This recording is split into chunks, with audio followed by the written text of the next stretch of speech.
Hey, welcome to the Pace Studios here in New York City. We have a special interview for you today. We're joined by Jay Sweet. He is the executive producer of the Newport Jazz and Newport Folk Festivals. We're also joined by Rick Massimo, whose new book is I Got a Song. It's a history of the Newport Folk Festival. It is out early next month. And we're going to be talking to these guys today about the history of the festival and where it stands today and why this is an event that requires a book-length treatment, which it certainly does. So, guys, welcome to the studio. Thank you. And thanks for being here. So, Rick, I was going to ask you, I was reading through the book, and one thing that struck me early on in the book was a quote from Pete Seeger, who was playing at the 2009 festival. He was 90 years old. And he introduced a rendition of This Land Is Your Land, which may be the most famous American folk song ever, possibly. And he introduced it by saying this was a song that had never been on the radio, had never been sold in a music store.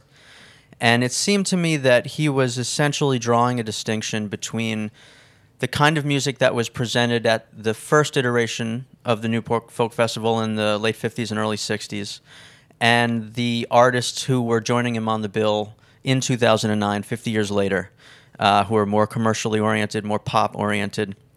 And it seemed to me that this has been the dichotomy of this festival, maybe for its entire life. And what I was wondering is, you know, is it safe to say that, you know, the Newport Folk Festival has essentially existed in a bit of an existential crisis for its entire history, or is that the state that has allowed it to thrive? Well, I was going to say, yeah, I don't think you can be in an existential crisis your entire existence, but I think that that dichotomy and that I don't know how much of a dichotomy it is, but that sort of division is sort of essential to what the festival is all about. And I think that the tensions that sometimes spring up around it I think they actually are the Newport Folk Festival tradition. You know, in 2015, John Cohen was on a panel, and he said, "I think maybe this festival needs controversies," and I think it does. I think it is controversies. I think the disagreements, they are the tradition. I also think that Pete Seeger may have been talking about the way. Well, he may not have meant it this way, but I see the way that that music is disseminated through social media, which is basically the 21st century word of mouth, and that is, I think that's a perfect example of a modern day illustration of what Pete Seeger was talking about. You know, in the book, Jim Gillis of the Newport Daily News was by the Avett brothers in 2009, and they were packed. And he asked these kids, "How do you know these guys?" "I don't know these guys. They're not on the radio." And he said, "Well, we heard about them on the internet. We heard about them from our friends."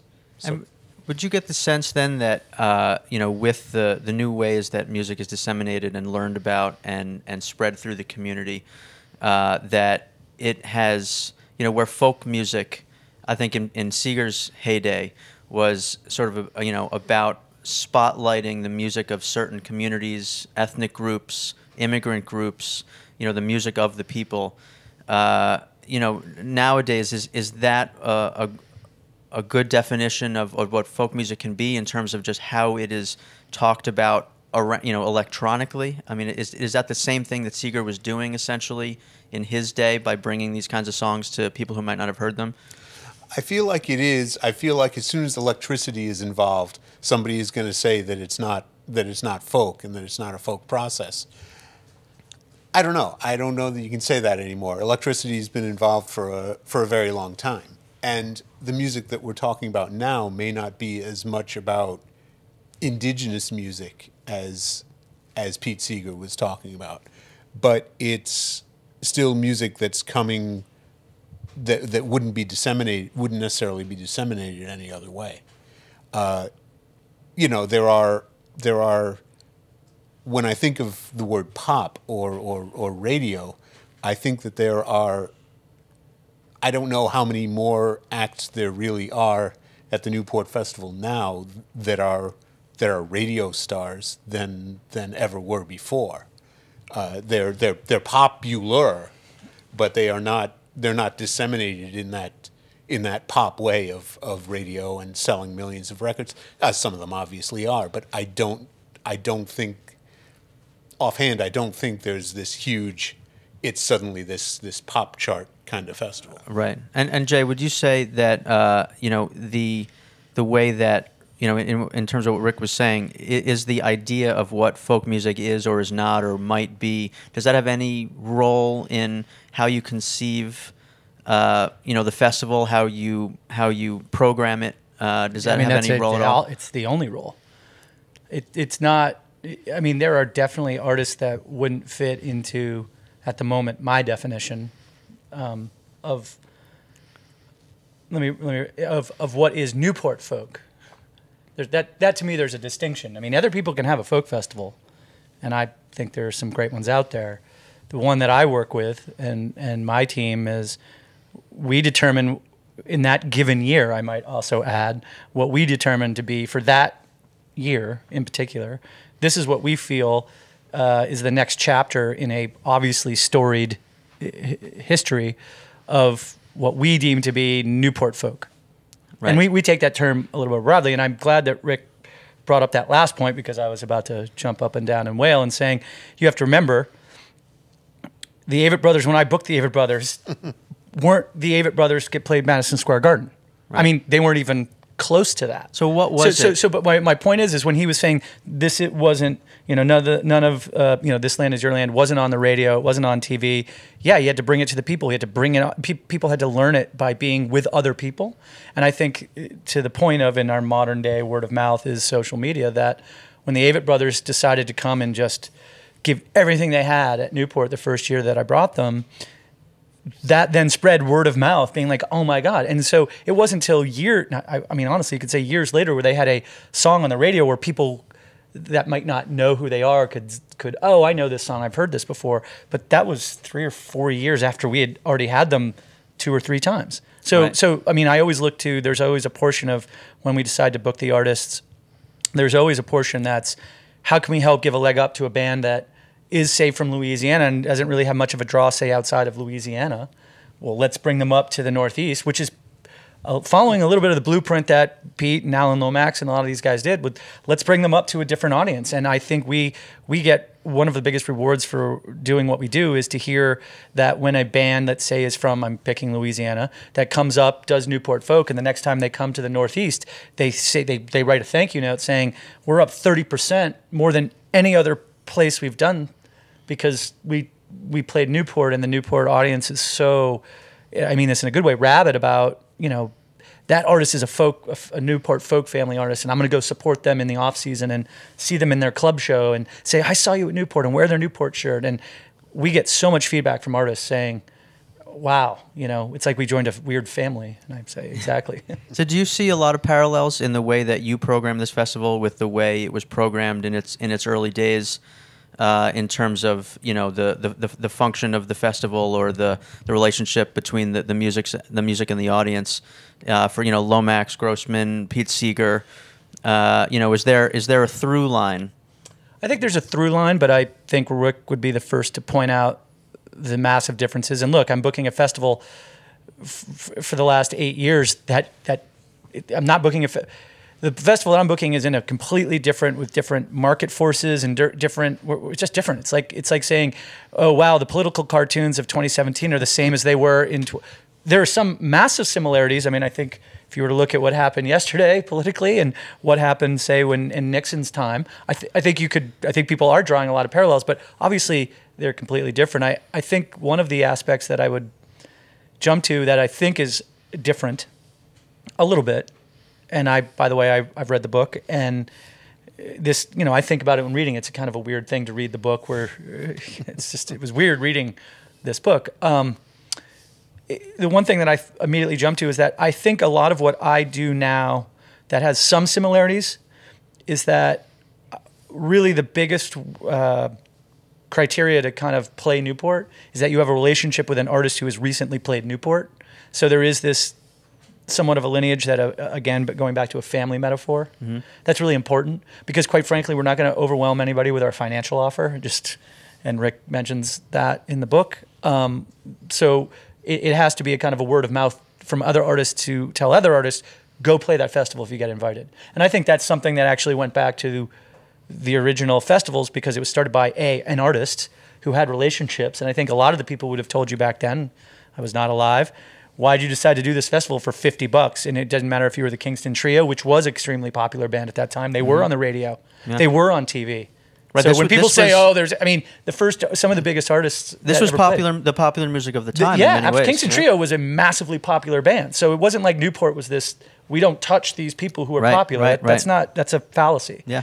And so but I think a lot of the artists would say that the reason why they came to Newport was one, it was interesting because the festival world didn't exist, but it was because Pete asked them to, or Joan Baez asked them to, or the famous,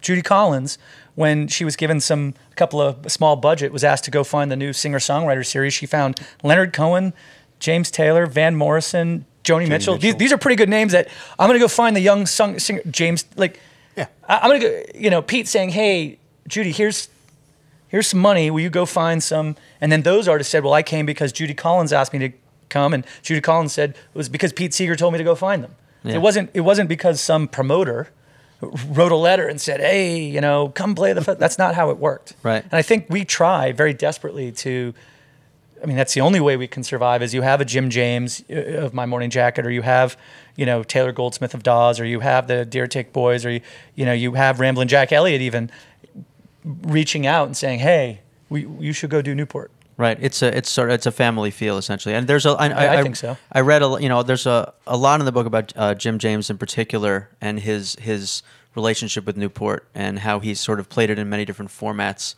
and how it is it's a treat for him to sort of be a part of that lineage, I think, that you talk about. You also mentioned, this is questions for either of you, the festival circuit as it is now, we're sort of in another kind of peak period around the country with, Coachella's huge, Bonnaroo has become huge. New York City now is going to have 3 massive rock festivals this year. And that is new for this region. So I'm obviously curious. Newport for many years was the going concern in this part of the country. As it grew. Nowadays, is there any sort of pressure you put on yourself to, live on that playing field with these massive festivals that are these sort of mega corporate endeavors? How does the festival see itself on this landscape? It's funny because we were just talking before, and I just was at a conference 20 minutes ago talking about this with people who run those festivals, and the kind of running joke was, and this was, believe it or not, before I even got to speak, which is, I know, astounding, that this panel was with the people who produced those exact big festivals and the ones in New York, and it was amazing to me is everything they said, and but then there's also Newport, which is this outlier. Yeah. And then what Newport is, it's like, we are doing this, and then there's this little tiny speck. It's the furthest planet away from the sun. That's Newport, and some said that, and some also said, well, which is also true, the parallel truth is that without Newport, none of us are doing this. So while it's the outlier, it's also the original. Right. And so, what led them to say what in their minds makes it an outlier? Do you want to? I have this so wrote, so I'll let you go first, and then. Well, one thing that makes it an outlier, I think, is, well, first of all, of course, it has the history. Mm-hmm. It has the decades of history, and it's also, as you've told me, it's on a peninsula on an island in the smallest state in the Union. In the biggest little state. Yes, all the little roadie people out there. That's Sorry. Right. Yes. So it's really like 10,000 people is it. So there's and we're talking about these mega festivals, right? That Yeah. are 80,000 people, and course. we don't have a marketing budget. You mentioned we don't have a marketing budget. We don't do any press releases, which is for somebody who's in the press. That no press releases, no marketing, and we sell out before we announce the artists. Now, take another festival in America and reverse what we do, and that's what usually they throw out. And by the way, when we do start announcing the artists, if we announce all of them, and year by year we announce fewer and fewer artists, which I think I think to the other people in the festival world find that a little confusing, where at this point, I think last year we had 15 or 20% of the artists weren't announced. And this year probably be a little bit more that are not announced. So I guess what I'm saying is, and by the way, that's some of it's done because we just feel that's the right way to do it for this particular festival. But honestly, if you were to, every other festival just does it like where they'll throw out the lineup and then they'll wait to build up a buzz. Then they'll put the tickets on sale and then they'll market and then they'll do all these press releases. So I guess what I'm saying is that's why, to answer your question of why do they see it as an outlier? And I mean, there's a lot of positives to being the one that's totally different, but there's also, is it tough to be not linked to Live Nation or AEG and be a nonprofit in the smallest state in the union that has their entire programming budget is equal to what one headliner at any of the festivals you mentioned?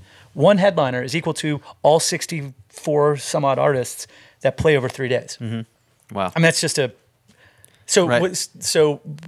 so the thing that makes us kind of that thing is also the thing that's terrifying, because if it isn't in a weird way for the benevolence of some of these people that run these massive things to kind of be like, well, we could crush Newport, but it's Newport. It's way out there. It's kind of this weird thing that we operate at the generosity of the people that understand the historical significance of why keeping something like Newport around is important, because it does tie us to the original festival, and it's still alive today, and that's an important thing. Right. I think. I mean, well, and it brings me around. Actually, I was going to ask you, Rick. The festival has had its fits and starts. It was out of commission from 1970 to 1985, and what I wanted to link to that was this idea that the festival. I mean, obviously, the Bob Dylan performance in '65 was sort of a turning point for the festival. He performed Electric for the first time.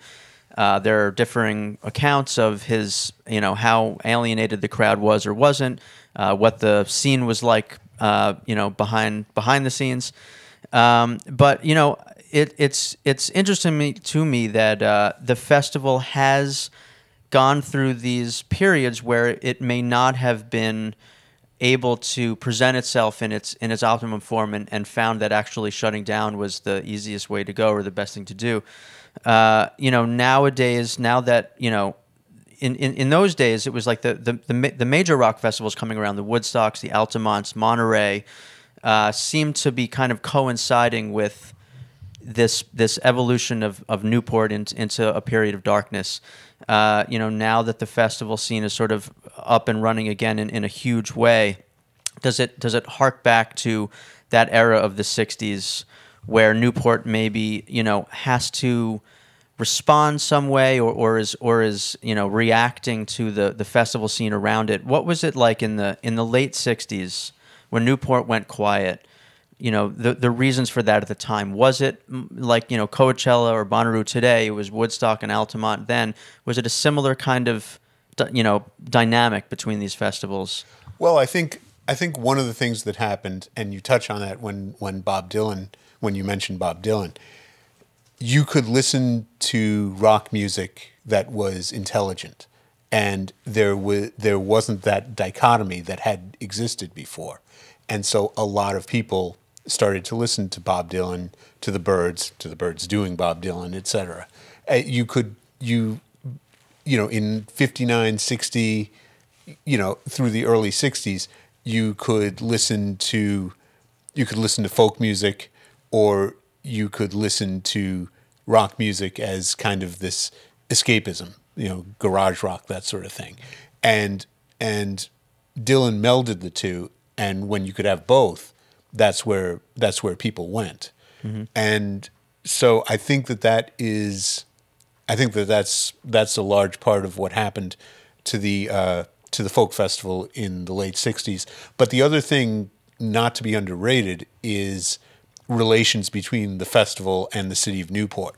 Okay. That was a huge factor in what did the festival in the late 60s. Indeed, there was by 1970-71, they were thinking about still having a Newport Folk Festival, but really there were serious thoughts about having it elsewhere, and still calling it the Newport Folk Festival, but holding it in Providence, in upstate New York, in the Yale Bowl in Connecticut. And would that have been an effort to try to get a handle on the increased crowds, the new kind of sort of demographic that was being attracted to shows that were now featuring acts like Janis Joplin and more rock-oriented acts? It was to get a handle on the crowd, to have more space, and to Janis did play Newport Folk. Yeah. That's what because she also did the other. Yeah. She did do Newport. Right. Well, but it was also just because relations had so soured with the city, and you have to remember Newport. I don't remember offhand. I think in the late 60s there were about 20 or 30,000 people living in Newport, and the festival would bring 70,000, a total of 70,000 people. Yeah, the little bucolic for 3 or 4 days. Right. Pastoral. And of course, there was also the Jazz Festival, which had its own life and its own issues with crowd control and mixing. I think different kind of demographics in terms of listeners. You have to remember. It's just so weird. We talk about this a lot. Is things like a photo pit and mojo barrier and things that we just take for granted. George either invented, they didn't exist, so George Wein, who is the founder, created things that are still being used today in the festival world. And I think I always feel a little bit sorry because he had to find out the hard way. It wasn't like, I went to this other festival to see how they're doing it. Right. It was, right. We have to do this because, be prepared, other festival people, because I saw this happen at Newport. I mean, it was always the first, right? So if you're the guinea pig, things are going to happen. Right. It's just, it's nature of the beast, I think. Oh, sure. I mean, it certainly has proven to be. And Newport, it's not the first place you think of to hold a festival that's going to draw 70,000. Especially when you started, when you couldn't drive there.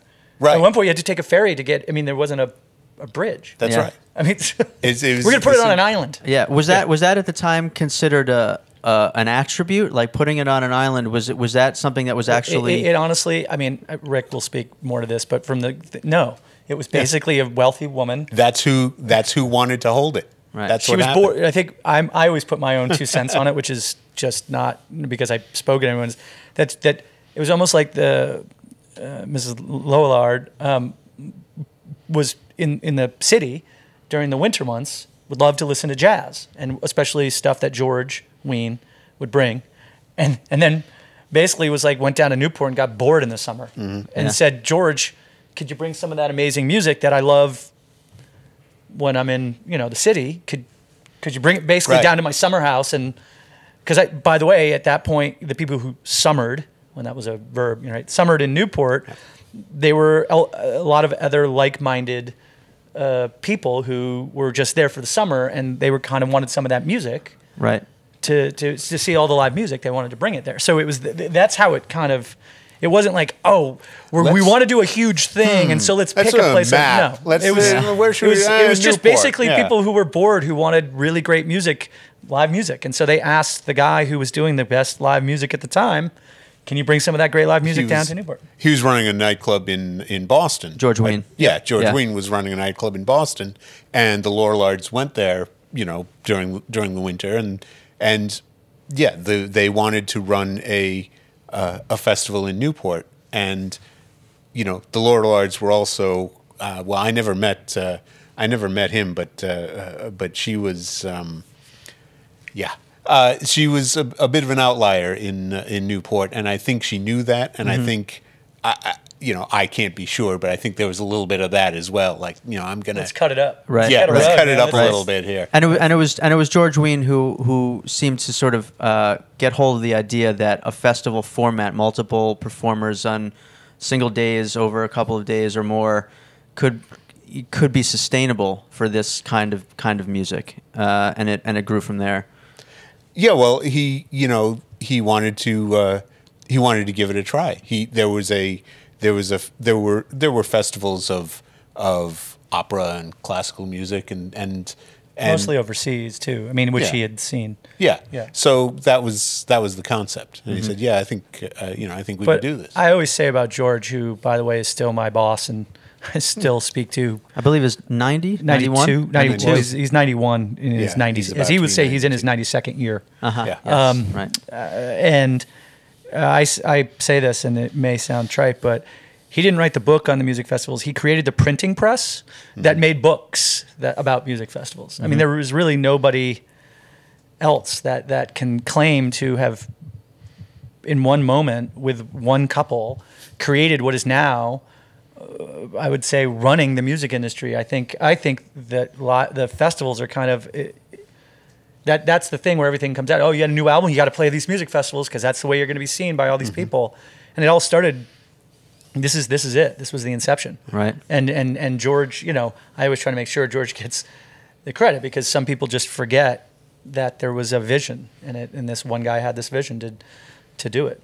And so, so you came on to the scene in 08, and I will dutifully mention that you were a contributor and an editor here at Paste. Yes. And I think that best had something. one, the editor at large, man. An I never editor had to come at in the large. office. That's right. The best That was kind. the best kind of editor. I'm working on that title right now. One that but- had no editing skills whatsoever. Yeah, well, that's why you're here at Paste. Exactly. And it's sort of it was that assignment or that No, it totally helped that job that sort of brought you back to Newport. Is that right? That is absolutely how it happened, and it is kind of ironic now that I'm around in this room. Yes, I had snuck in actually years before. I had snuck in to the festival. I pretended I was a roadie for a band. I got in. I'd gone to high school in Newport, and the second time I went was as a reporter for Paste magazine, and I interviewed this band. I interviewed this guy named Jim James, who had showed up at the festival, and we became friends because I was doing a longer Paste profile on them. And so my next time back, other than being a kid, was as the editor at large of Paste magazine.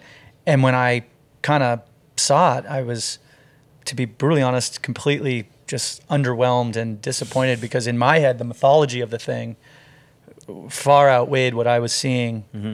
And I think there's a variety of reasons. I'm just saying that was my first instinct. And then I didn't think, it wasn't like, oh, I'm going to stop everything. It was many years after that. The next thing I know, I found myself back in Newport, but that time I was now working for the festival. Right. So it was a little bit of a weird detour there. And it's sort of it's taken on a life of its own from there. Yeah, well, it's taken over my life completely. Yeah. So it's taken over my life. It's completely. Yeah. I mean, it is beyond a profession at this point. I think it's live and breathe it. So, Rick, I wanted to circle this conversation back around to a point in the book that seems like it is the pivot for this festival and its history was that Dylan performance in '65 where he went electric. Just walk out of the room. And Tabled. I thought you really beautifully captured that moment in time in the book by really leaving it to the people who were there and essentially laying out a chronology using their voices as to what was said, what was heard, what was done. And I guess my question is, there's the popular perception that performance was met with scorn and derision, both in front of the stage and behind it. But it seems, from your telling that it was much more complex than that. And, my curiosity is what of that lore is actually true and what is just pure kind of myth making in terms of that performance? Well, what I tried to do with that chapter was basically do the print version of a narratorless documentary. You know, the tapes are out there. You can hear them. You can have your own opinion on how they sounded. Or if they had been sweetened, or if they had been mixed. I'm just kidding. I'm not getting into that. Yeah, I'm not either. I'm just saying.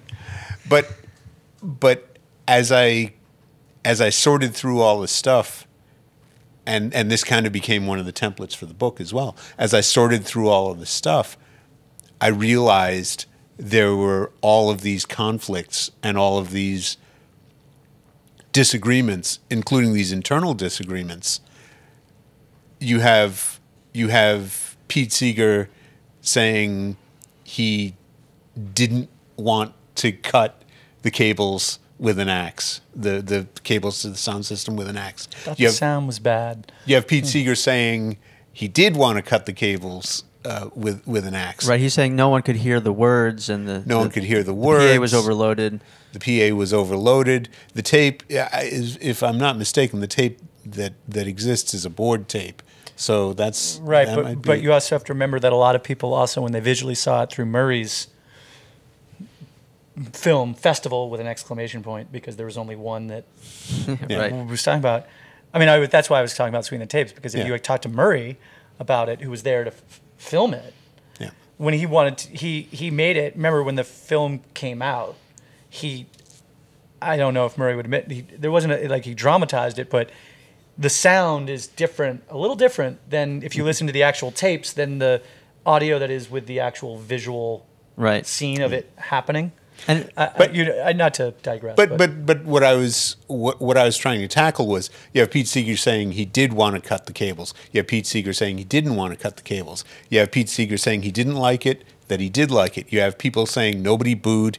You have people saying, well, I booed, and so after a certain point, I said, this is not. It's and it didn't take long for yeah. me to say, well, there is no one story to tell here. Right. So the point is actually that this entire folk music had been refracting and fracturing, and this is where it really blew up in the explosive sense and in the 21st century excellent sense. So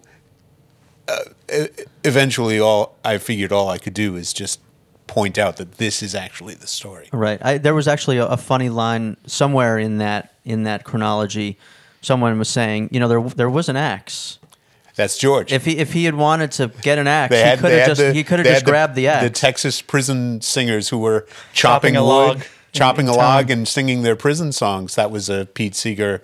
That was one of the indigenous kinds of music that he wanted to present. Right. And that's George. Yeah, a lot of festivals bring a bunch of prisoners up from Texas with axes. That's a common thing now. Yeah, and by the way, I've been trying to do that, ever since. At Newport, just like an all axe. An all axe band. But I don't do the best George impersonation. But George's voice saying.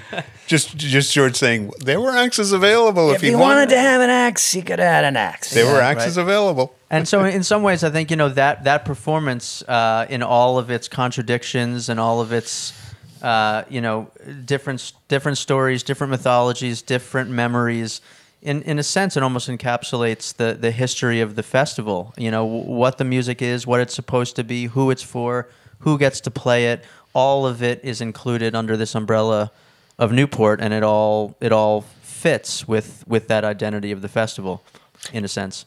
Well, I think that there's something to that. I think a lot of those conflicts are going on today. I think that a lot of the same ones. I think really. I'm just kidding. There was a symposium on the second day of the first Newport Folk Festival in 1959, saying, what is the commercialization of folk music doing to folk music? Yeah, right. And you could have that today. We could have that exact same. Of course, you could. And that's part of the point, I think, is that it's that conversation seems to be applicable no matter what year we're in or what era we're in, what's going on around the festival. That question always seems to be, in a sense, at the heart of the kind of music or the event itself. Why it's insoluble and why people still want to have it is a question worth pondering, I think. Right. Well, guys, Jay Sweet, Rick Massimo. The book is I Got a Song, A History of the Newport Folk Festival.